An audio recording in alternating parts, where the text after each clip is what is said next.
I don't presume that because someone shares my color that they represent my interests. So I don't assume that the black person is the best person to represent the black community, or that the woman is the best person to represent women's interests. I added that part as well. So we're actually not in disagreement there. I think it's really important to look at the agenda. I have voted in the past for old white men, old white ladies. Again, I didn't vote for Barack Obama when he was on the ticket in '08 as a Green Party member, because I thought that the white woman who was running against him, or at that point actually a black woman, had a better chance of meeting my issues. I voted for Jill Stein instead of Hillary Clinton.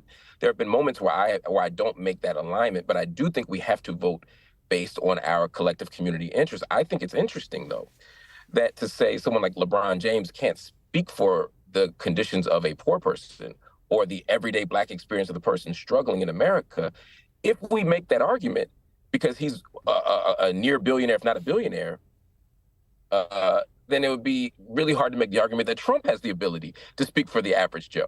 It's sort of interesting that Trump's He whole doesn't. candidacy, his whole campaign has been based on saying, look, his whole candidacy is saying, his whole campaign has said, look, I know what is best to heal America. The people who are working in factories, when he goes down to places like Ohio or Pennsylvania, I've literally stood there as he said, I can get you back working again. I know what you're going through and I can fix the economy for you. And hear me out. I'm not Yes. saying that's wrong.